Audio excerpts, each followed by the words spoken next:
for TV standards. Yeah. How dark and gritty are you going, and how close to the comics are you leaning here? Well, I mean, we've done 4 story trailers during the fall where we presented each character and where we're just showcasing a bit of that grittiness, and we've tried to really stay true to the original darkness and the original mood of Robert Kirkman's universe. And I think we're really onto something, right? Because we hear people screaming as they're playing, and you know, something that is so cool about The Walking Dead is that when shit hits the fan, it goes dark really fast, right? So you have people dying, you have to help your friends, etc. And without spoiling too much about the story in the game, yeah, there's definitely going to be things that happen, you know. So you're going to meet friends and enemies. Are there choices in the game? There's always choices. There's always choices in video games, you know. And especially in a cooperative game, there's always a choice. Do I go for my friend who's lying there, getting eaten by 4 walkers, or do I leave, you know? That's always the kind of choice you got to do in this type of game, anyway. Yeah. Now, when you say co-op, is it local, online? Online, yeah. Okay. It's fully online, yeah. So the game is a 4-player co-op game, but of course you can play by yourself if you want to. You can play 2 people if you want to be like a ragtag, you know, duo, taking on the walkers yourselves.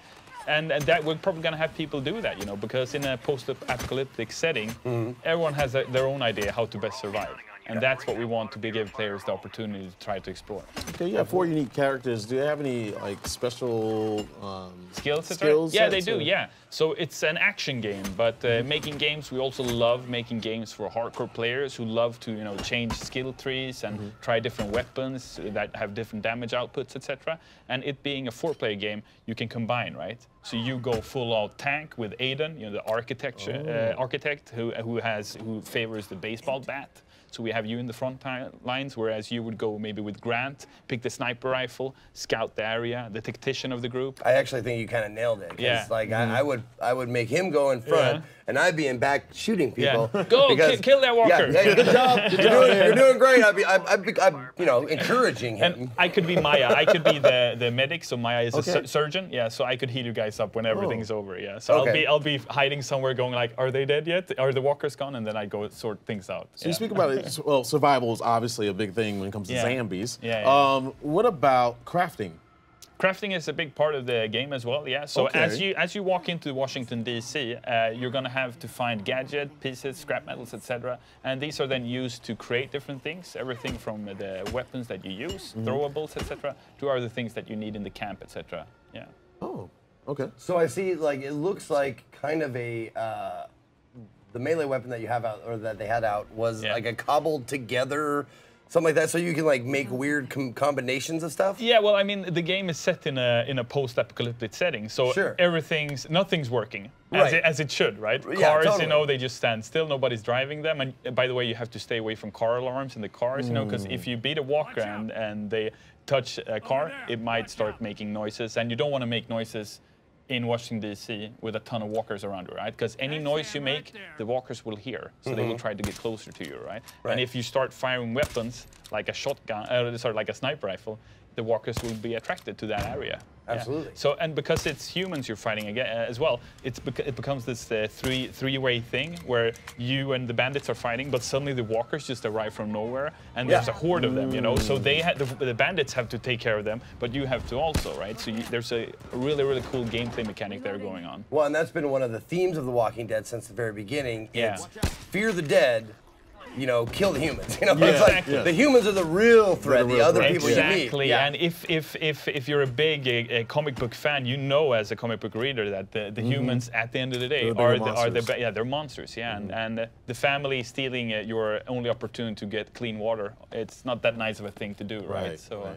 Yeah. So can you give us an idea of the scope of the world? Because Walking Dead, you see the big shots they do in the TV show, and even in the comic, you know, the atmosphere sets the mood. Yeah. Can you start with the environment? Is it open world, or is it semi-open world? It's a mission-based structure, right? Because we have a clear idea of what we want to tell for launch, and after launch, when the game is out on November 6th, we want to see how everyone enjoys the story, the gameplay and everything, what kinds of weapons people do like, what kind of enemies they like to kill, etc.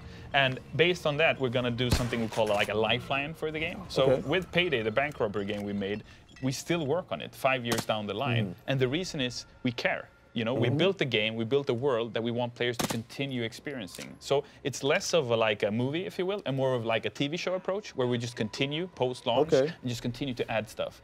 Payday 2 was released 5 years ago. 190 updates later, we still are doing stuff with the game. Yeah. That's our ambition for this game too. Imagine a first-person co-op shooter within the Walking Dead universe, where you can just continue to get new storylines, where you can, as part of the community, be part of the experience and have opinions about groups we meet, playable characters, and be a part of that, and be able to say, I want to play as Negan, or where's Rick, or start petitions online or whatever. Because we're totally into that, and that we've shown that, and we've proven that already with Payday.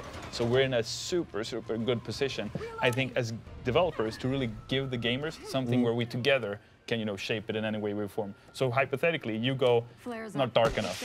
Well, let's do that then. Let's make it darker. Let's make it grittier. Let's kill someone off or whatever. It's up to us. Together with Robert Kirkman, of course, as well, because we want to make sure he's on, before we do anything weird. But yeah, that's the beauty of it. So yeah, a great opportunity for anyone who's into Walking Dead to just jump in and kill some walkers. Now you said it's mission based. How does is there a storyline that progresses? Yes. Oh, there is. Okay. Yeah, there is. Okay. Yeah. Because one of the things that are so good with the Walking Dead universe is the story and the storyline of the group. Absolutely. The storyline of the group that you're following and what happens with that group. So there is a storyline that we are following, and without spoiling too much, some of it can be experienced here at E3 as you play the mission that is available here. Okay. And obviously the rest will be available as we come closer to launch and when people get to play it themselves.